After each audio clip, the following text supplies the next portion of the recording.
우리 다 같이 찬송가 342장 함께 찬송하시겠습니다.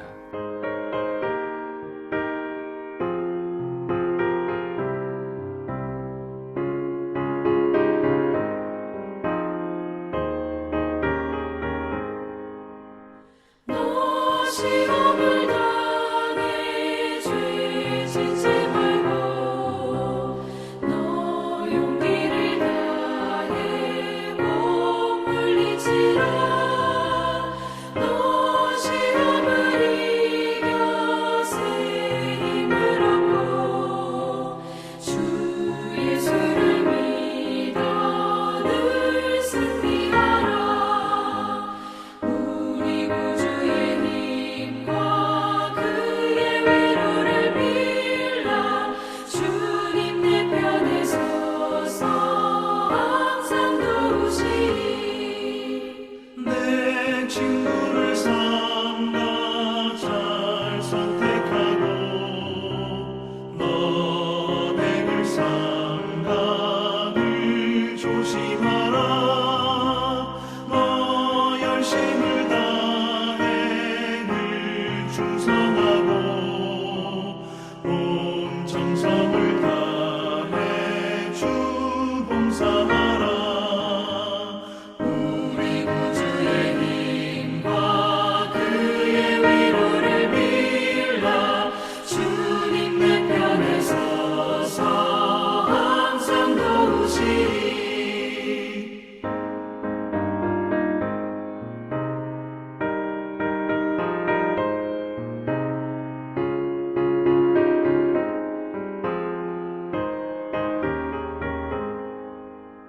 잘 이기는 자는 상 받으리니 너 낙심치 말고 늘 전진하라. 내 구세주 예수 힘 주시리니 주 예수를 믿어 늘 승리하라. 우리 구주의 힘과 그의 위로를 빌라. 주님 내 편에 서서 항상 도우시리.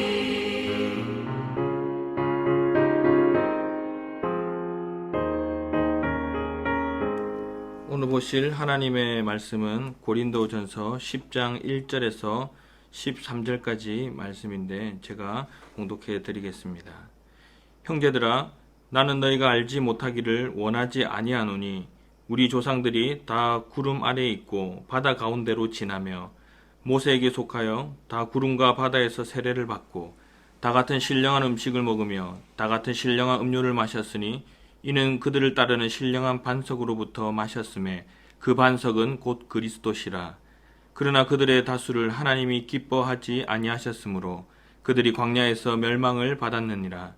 이러한 일은 우리의 본보기가 되어 우리로 하여금 그들이 악을 즐겨한 것 같이 즐겨하는 자가 되지 않게 하려 함이니 그들 가운데 어떤 사람들과 같이 너희는 우상 숭배하는 자가 되지 말라.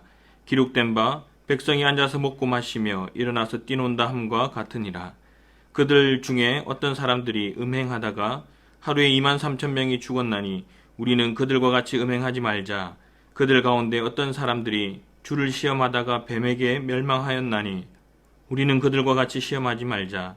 그들 가운데 어떤 사람들이 원망하다가 멸망시키는 자에게 멸망하였나니 너희는 그들과 같이 원망하지 말라. 그들에게 일어난 이런 일은 본보기가 되고 또한 말세를 만난 우리를 깨우치기 위하여 기록되었느니라. 그런즉 선줄로 생각하는 자는 넘어질까 조심하라.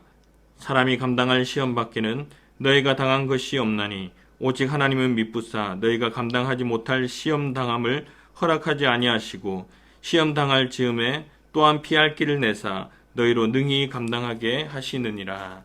아멘. 사랑하는 여러분, 고린도 교회 성도들은 유대인 출신들도 있었지만 주로 헬라인이나 로마인 그리고 이방인들로 구성된 교회입니다. 그런 출신의 성도들로 구성된 교회에 오늘 본문 1절에서 4절은 어떻게 보면 정통 이스라엘 조상인 광야 40년 세대의 이스라엘 백성들 이야기를 꺼내며 권면하고 있습니다. 4절 하반절에 보니 그들의 목마름을 해결해 주었던 그 반석이 그리스도였음을 이야기하며 반석뿐만이 아니라 불기둥, 구름기둥, 만나, 메추라기 등등 광야 세대들이 그러한 특별한 기적 속에 살았던 것이나 오늘날 그리스도의 몸된 교회에서 그리스도 예수의 이름으로 성찬을 드리며 예배드리며 사는 것이나 모양새는 다르나 본질적으로는 동일한 것임을 말씀하고 있는 것입니다. 그러나 5절에 보니 그렇게 큰 구원의 은혜를 입고 출애굽한 이스라엘 백성들을 하나님께서 전부 다 기뻐하셨다고 말씀하시지 않습니다. 오히려 그들은 기적과 같이 하나님의 은혜로 출애굽하였고 하나님의 은혜로 광야 40년을 정말 특별하게 살았지만 오히려 하나님의 진노를 사며 광야에서 멸망했다고 경고하고 있습니다. 이런 이야기를 꺼내는 이유는 6절에 보니 당시 고린도 교회 교인들에게 본보기가 되어서 우리로 하여금 당시 광야 이스라엘 백성들이 악을 즐겨한 것 같이 하여 멸망하지 않도록 하기 위해서라고 말씀하는데 당시 영지주의자들로 인해서 하나님의 뜻과 상관없이 자기들 마음대로 살고 있는 자들에 대한 경고의 말씀을 하는 것입니다. 사랑하는 여러분, 그리고 7절에서 10절까지는 출애굽한 광야 이스라엘 백성들이 무엇 때문에 그 은혜 가운데서도 약속의 땅에 들어가지 못하고 광야에서 다 멸망하였는지에 대해서 말씀하고 있습니다. 7절에 보니 당시 고린도교회 교인들이 세례를 받고 성찬을 하며 예배를 드리는데도 불구하고 이방 신전에 가서 우상에게 드려진 제물을 아무런 꺼리낌 없이 먹고 마시는 것을 빗대어서 출애굽기 32장에 나오는 아론의 금송아지 사건과 이것이 동일하다라고 경고하고 있습니다. 당시 하나님은 모세를 제외하고 출애굽한 이 백성들을 다 멸하려고 하였습니다. 출애굽 후에 이스라엘이 가장 분노한 사건 중에서 첫 번째 꼽는 사건이라고 할 수 있을 것입니다. 이것을 진정시키기 위해서 모세는 감히 하나님이 직접 기록하여 주신 십계명 두 돌판을 그들에게 던져 깨어버리고 이스라엘 백성 동족 3,000명을 죽여 회개하며 하나님께 용서를 구하고 그래도 풀지 않으시는 그 하나님께 중보기도를 하며 하나님의 마음을 돌리기 위해서 엄청난 시간을 보내었습니다. 8절에는 민수기 25장에 나오는 사건으로 모압 신을 섬기며 음란을 행하다 하루 반나절도 안 되어 전염병으로 순식간에 24,000명이 죽은 사건을 이야기하며 당시 음란이 구원과 상관없다며 음행을 즐겨 행하던 고린도 교인들에게 경고의 메시지를 보내고 있습니다. 9절에는 주를 시험하다가 뱀에게 멸망하였다고 하는데 민수기 21장에 나오는 하나님이 주신 신령한 음식에 대한 원망 불평으로 인해 불뱀에 물려 죽은 사건을 이야기하는 것 같습니다. 단순히 먹는 것, 마시는 것에 대한 원망 불평이 아니라 하나님을 시험하다 죽었다고 이야기하고 있습니다. 여기서 시험한다라는 것은 악한 동기로 하나님을 이용한다는 것입니다. 쉽게 말해서 뻔히 하나님이 어떤 분이신지 다 아는데도 불구하고 성경에 기록되어 있는데도 불구하고 하나님이 좋아하시는 것이 아니라는 것을 다 아는데도 하나님은 선하신 분이시고 택한 백성은 무조건 다 용서해 주시는 분이시니 게다가 세상 살아가다 보면 어쩔 수 없지 이런 것쯤은 아무것도 아닐 거야 내가 연약하니 어쩔 수 없지 하고 하는 것을 말하는 것입니다. 그리고 10절에는 열 하루길이면 들어갈 약속의 땅을 불순종과 원망 불평으로 장장 40년에 걸쳐서 들어가고 또한 그 40년 동안 여호수아와 갈렙 외에는 1세대들이 다 죽고 들어갈 수밖에 없게 만든 본질적 사건인 민수기 14장의 가데스 바네아 사건을 이야기하고 있습니다. 어떤 사람들이 원망하다가 멸망시키는 자에게 멸망을 당하였다고 하는데 여기서 멸망시키는 자는 하나님의 심판을 의미합니다. 결국 출애굽하고 광야에서 하나님의 특별한 구원의 은혜 가운데 있어도 하나님의 말씀을 온전히 쫓아 살지 아니하면 그 구원의 열매를 온전하게 누리지 못함을 이야기하고 있는 것이죠. 여기서 한번 받은 구원이 우리의 악행으로 인해서 취소될 수 있다라는 말을 하는 것이 아닙니다. 하나님의 백성이 그렇게 살면 안 된다는 것, 구원받은 자들은 더욱 각별히 하나님의 말씀에 귀 기울여서 조심하며 살고 또 하나님을 기쁘시게 하며 살라라는 그런 교훈인 것이죠. 그래서 11절 12절에 말세를 만난 우리에게 본보기가 되고 깨우쳐 주시기 위해서 구약의 성경이 기록되어졌다고 말하고, 그런즉 선줄로 생각하는 자는 넘어질까 조심하라라고 말씀하고 있는 것입니다. 사랑하는 여러분, 오늘 본문의 13절 마지막 말씀에 바울이 우리를 위로하며 힘을 주고 있습니다. 사람이 감당할 시험 밖에는 너희가 당한 것이 없나니 오직 하나님은 미쁘사 너희가 감당하지 못할 시험 당함을 허락하지 아니하시고 시험 당할 즈음에 또한 피할 길을 내사 너희로 능히 감당하게 하신다고 전하고 있습니다. 대표적인 믿음의 조상이 다니엘과 그 세 친구들입니다.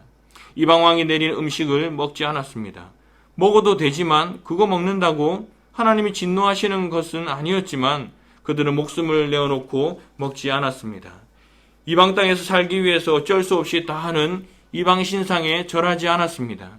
기도하지 말라고 했는데 모든 사람이 다 쳐다보는 높은 곳에서 문을 활짝 열어놓고 예루살렘을 향해서 하루에 3번 기도했습니다. 결과 세상에서는 심판을 받았습니다. 죽음이었습니다. 그러나 하나님은 피할 길을 열어주시고 세상의 고통 가운데서도 여전히 구원의 손길이 그들과 함께 하시니 그 가운데서도 채소만 먹어도 더 윤택해지고 성령 충만하고 풀무불 속에 들어갔으나 터럭 하나 타지 아니하고 사자굴 속에 들어갔으나 무탈하게 나오게 하며 복음의 능력으로 이 모든 일들을 감당케 하는 것입니다. 오늘 본문은 아니지만 고린도전서 10장 14절 말씀에 그런즉 내 사랑하는 자들아 우상 숭배하는 일을 피하라고 말씀하고 있습니다. 왜냐하면 하나님께서 피할 수 있는, 능히 이길 수 있는 힘을 주시기 때문인 줄로 믿습니다.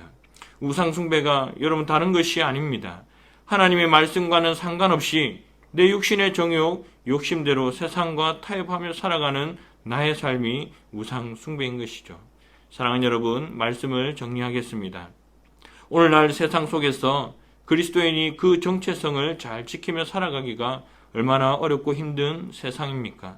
오히려 적당하게 타협하며 살아가는 것이 지혜롭고 또한 신앙적이라고 생각할지도 모르겠습니다. 그러나 우리가 조금만 더 하나님이 어떤 분이신지 기억하고 믿고 육신의 욕심을 내려놓고 하나님께 우리의 연약함을 전적으로 의탁한다면 우리가 다 하나님이 기뻐하시는 자가 되어 놀라운 구원의 은혜를 경험하게 될 줄로 믿습니다. 오늘 이 새벽에 기도하는 가운데 그 지혜를 달라고 간절히 기도하며 또한 기도하는 가운데 주의 성령의 말할 수 없는 위로를 얻으며 회복되고 복음의 능력으로 여러 가지 문제들을 감당하며 하나님께 영광을 돌리며 승리하는 복된 하루가 되기를 예수님의 이름으로 축복합니다. 기도하겠습니다. 사랑과 은혜가 풍성하신 하나님 아버지 감사합니다. 무엇보다 이 연약하고 부족한 저희들을 하나님의 귀한 자녀 삼아주시고 또 이 세상 가운데서도 부족함을 가지고서도 더욱 하나님의 영광을 드러낼 수 있도록 인도하여 주시니 감사드립니다.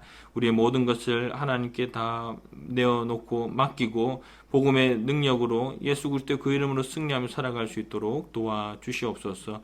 특별히 이를 위해 우리 세강교회를 세워주시고 그 사명 감당케 하시고 또 유창진 담임 목사님 세워주셔서 몸된 교회를 섬김에 이끌고 나가게 하여 주시니 감사드립니다. 늘 성령으로 충만한 교회 또 사랑하는 목사님께 늘 영육간의 강건함을 더하여 주셔서 귀한 모든 사역들 넉넉하게 감당할 수 있도록 도와주시옵소서. 모든 중재 직분자들 성도들의 또 이 하루의 삶 가운데도 하나님 함께하여 주시고 더욱 성령으로 오직 하나님만 의지하며 온전하게 그의 영광을 드러낼 수 있도록 함께하여 주시옵소서. 감사드리며 예수님의 이름으로 기도드리옵나이다. 아멘.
주님